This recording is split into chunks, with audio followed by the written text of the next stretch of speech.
الحمد لله وكفى وسلام على عباده الذين اصطفى أما بعد فأعوذ بالله السميع العليم من الشيطان الرجيم بسم الله الرحمن الرحيم رب اشرح لي صدري ويسر لي أمري واحلل عقدة من لساني يفقهوا قولي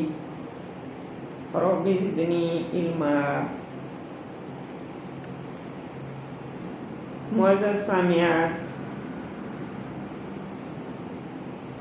گزشتہ کل ہم نے عبادت کہتے کس کو ہیں، عبادت چیز کیا ہے، اس کے بارے میں بات کی تھی، اور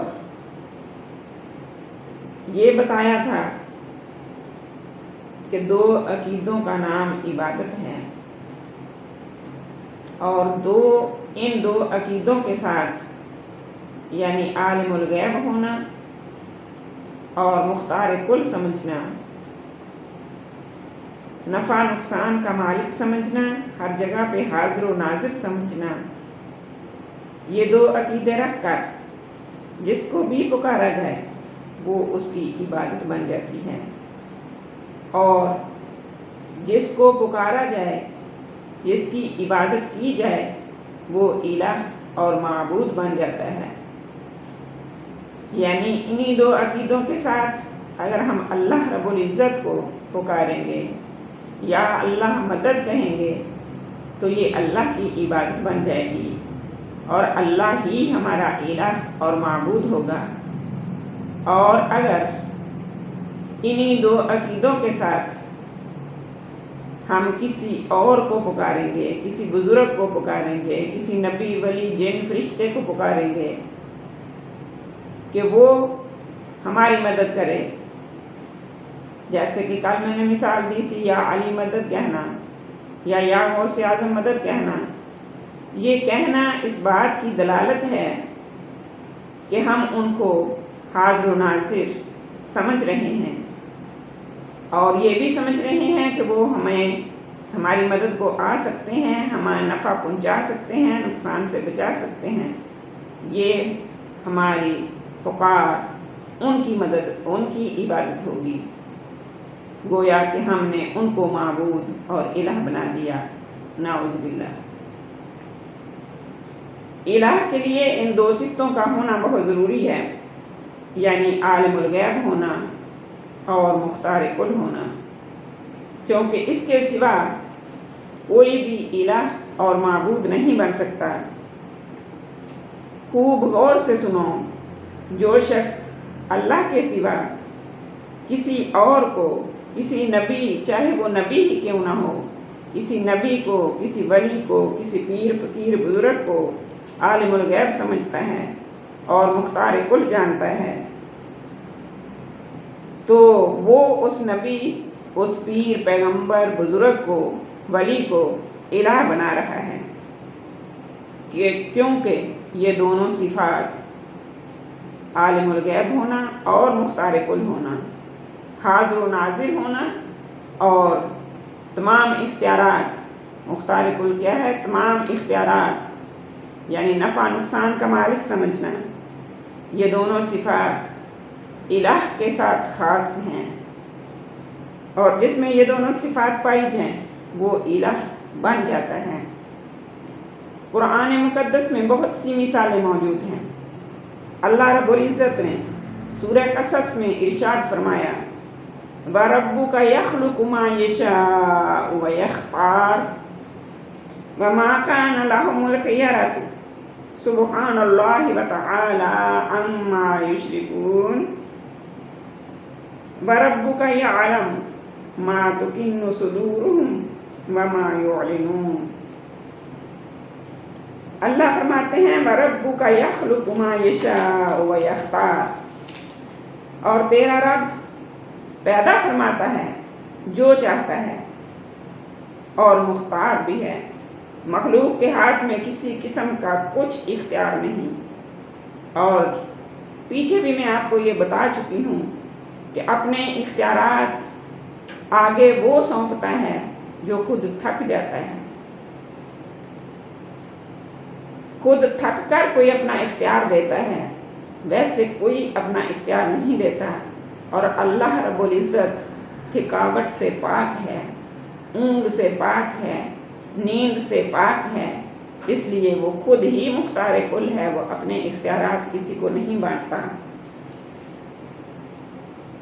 آگے دوسری صفت کا تذکرہ فرمایا، وَرَبُّكَ يَعْلَمُ مَا تُكِنُّ صُدُورُهُمْ وَمَا يُعْلِنُونَ، یعنی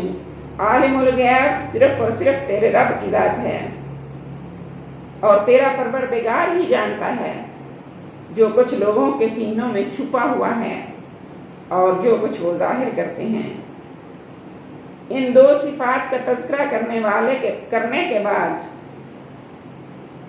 ان دو صفات کا تذکرہ کر لینے کے بعد خداوند عالم نے نتیجہ نکالا، وَهُوَ لَا إِلَٰهَ إِلَّا هُوَ۔ خداوند قدوس نے سورۃ طٰہٰ میں ارشاد فرمایا، لَهُ مَا فِي السَّمَاوَاتِ وَمَا فِي الْأَرْضِ وَمَا بَيْنَهُمَا، فرمایا صرف آسمان و زمین میں جو کچھ ہے وہ اسی کا نہیں، بلکہ آسمان و زمین کے درمیان بھی جو کچھ ہے وہ بھی اسی کا ہے۔ وَمَا تَحْتَ الثَّرَىٰ وَإِن تَجْهَرْ بِالْقَوْلِ فَإِنَّهُ يَعْلَمُ السِّرَّ وَأَخْفَىٰ، اسی اللہ کے لیے ہے جو کچھ آسمانوں میں ہے، اور اسی اللہ کا ہے جو کچھ زمین میں ہے، اور اسی اللہ کے لیے ہے جو کچھ بھی آسمانوں زمین کے درمیان میں ہے، اور اسی کا ہے جو کچھ زمین کے نیچے ہے۔ آسمان اور آسمان کے اندر جو کچھ ہے سب کا مالک اللہ ہے۔ آسمانوں میں لوح و قلم ہے، جنت اور جہنم ہے، سدرۃ المنتہا ہے، فرشتے ہیں، انبیاء کی ارواح ہیں، ان سب کمال کو مختار اللہ ہے۔ زمین بھی اسی کی ہے، یہ زمین، اس زمین پر پہاڑ کی میخیں، یہ زمین اور اس کو چیرتے ہوئے دریا اور سمندروں میں تیرتی مچھلیاں، دریاؤں میں ہیرے موتی، لؤلؤ مرجان، یہ زمین اور اس پر اگنے والی فصلیں اور باغات، یہ زمین اور اس پر چلتے ہوئے انسان اور انسانوں کے لیے بنائے گئے مکانات، یہ زمین اور اس زمین پر گھنے جنگل اور جنگلات میں درندے اور چرندے اور پرندے، غرض کہ جو کچھ زمین میں ہے سب کمال کو مختار صرف اور صرف اللہ ہے۔ آگے فرمایا، وَمَا بَيْنَهُمَا، اور آسمان و زمین کے درمیان جو کچھ بھی ہے وہ بھی میرا ہے۔ ہاں سن لو، یہ سورج کا نظام یعنی آسمان و زمین کے درمیان میرے حکم کے تابع ہے، چاند کی ضیاء پاشیاں میری فرما بردار ہیں، یہ جگمگ کرتے ستارے بھی میرے غلام ہیں، یہ فضا میں اڑتے ہوئے خوبصورت پرندے میرے حکم کے تابع ہیں، اور یہ اڑتے ہوئے کالے رنگ کے بادل میرے قبضہ میں ہیں، ان تمام چیزوں کا مالک بھی میں ہوں۔ یہی بس نہیں کی، پھر فرمایا، وَمَا تَحْتَ الثَّرَىٰ، اور جو کچھ زمین کے نیچے ہے، یعنی زمین کے نیچے پانی ہے، انبیاء کرام کے اجساد ہیں، جسم ہیں، مرنے والوں کے جسم ہیں، یہ سب میرے قبضہ قدرت اور میرے اختیار میں ہیں۔ یہ ایک صفت مختار کل کا تذکرہ فرمایا، ساتھ ہی دوسری صفت کا بھی تذکرہ فرما دیا، وَإِن تَجْهَرْ بِالْقَوْلِ فَإِنَّهُ يَعْلَمُ السِّرَّ وَأَخْفَىٰ، اے انسان اگر تو بلند آواز سے بات کرے تو بھی تیرا رب جانتا ہے، اور اگر چھپ کر کرے، مخفی بات کرے، اور تیری مخفی بات بھی جانتا ہے، وہ دلوں کے راز تک جانتا ہے، تیرے سینے میں چھپے ہوئے دل کے اندر جو خیالات آئے اور آ کے گزر جائے اللہ اس کو بھی جانتا ہے۔ اللہ رب العزت نے اپنے ان دو صفات کا تذکرہ کرنے کے بعد نتیجہ نکالا، اللہ لا الہ الا ہوا، کوئی الہ نہیں۔ خداوند قدوس نے سورہ آل عمران کی ابتدا میں ارشاد فرما دیا، ان اللہ لا یخفی علیہ شیء فی الارض ولا فی السماء۔ اللہ فرماتے ہیں اللہ سے کچھ بھی چھپا ہوا نہیں، کوئی چیز پوشیدہ نہیں، نہ زمین میں اور نہ آسمانوں میں۔ هو الذی یصورکم فی الارحام، یہی بات نہیں کی، اللہ فرمانے ہیں هو الذی یصورکم فی الارحام کیف یشاء۔ اللہ ہی تو وہ ذات پاک ہے جو تمہارے رحموں میں تصویریں بناتا ہے، شکلیں بناتا ہے، اور تمہاری مرضی سے نہیں، کسی کی مرضی کا پابند نہیں، کیف یشاء، جیسی وہ خود چاہتا ہے۔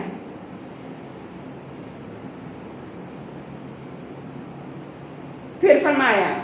میرا علم بھی وسیع ہے اور قدرت بھی وسیع ہے۔ جب یہ دونوں صفات میری ہیں تو نتیجہ یہی نکلتا ہے کہ اللہ لا الہ الا ہوا، کہ الہ اور معبود کون ہے؟ صرف اور صرف اللہ تعالی، جو ان دو صفات کا مالک ہے۔ وہی عالم الغیب ہے، وہی حاضر و ناظر ہے، وہی مختار کل ہے، وہی نفع نقصان پہنچانے والا ہے۔ جی تو آج میں نے آپ کو بتانا تھا کہ جب معبود الہ اللہ ہے تو عبادت کے لائق معلوم ہوا کہ اللہ کے سوا کوئی اور نہیں، صرف اللہ ہی ہر قسم کی عبادت کے لائق ہے۔ یعنی عبادت کی قسمیں کتنی ہیں، ہر قسم کی عبادت، یعنی عبادت کی اب قسمیں کتنی ہیں، عبادت کس کس طریقے سے کر سکتے ہیں۔ تو غور فرمائیے کہ آج کے اس خطبہ میں، اس بیان میں آپ کے سامنے عبادت کی اقسام کچھ اس طرح عرض کروں گی کہ عبادت کی 3 قسمیں ہیں۔ عبادت کی کتنی قسمیں ہیں؟ 3۔ نمبر 1 قولی عبادت، قول بات، یعنی زبان سے نکلی ہوئی ہر بات، ہر پکار عبادت ہے جو ان 2 عقیدوں کے ساتھ کی جائے۔ نمبر 2 بدنی عبادت، یعنی اپنے جسم کے ساتھ ہم نے جو بھی عبادت کی وہ ہماری بدنی عبادت ہے۔ فار ایگزامپل نماز، روزہ۔ اور ان 2 عقیدوں کے ساتھ ہم نے جب یہ عبادت کی تو یہی ہماری بدنی عبادت ہے، اور یہ عبادت کی قسم نمبر 2 ہے۔ نمبر 3 مالی عبادت، یعنی جو ہم نے اپنے مال سے کی، جو ہم نے اپنا مال اللہ کو حاضر ناظر، اللہ کو عالم الغیب، اللہ کو مختار کل، نفع نقصان کا مالک سمجھتے ہوئے اسی کی رضا کے لیے جو مال خرچ کیا وہ ہماری مالی عبادت ہے۔ قولی عبادت بھی اللہ کے لیے ہے، مالی عبادت، بدنی عبادت بھی اللہ کے لیے ہے، اور مالی عبادت بھی اللہ ہی کے لیے ہے۔ رحمت کائنات صلی اللہ علیہ وسلم نے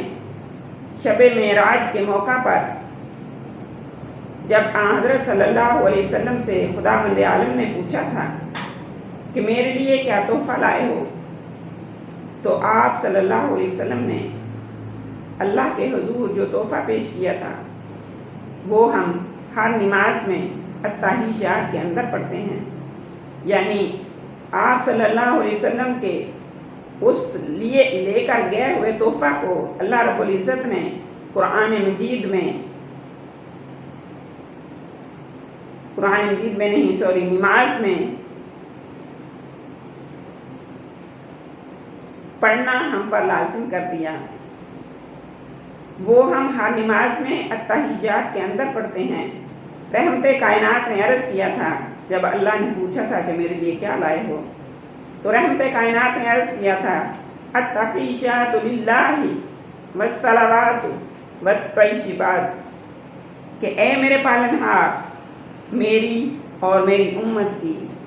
قولی عبادت صرف اور صرف تیرے لیے ہوگی، والصلوات،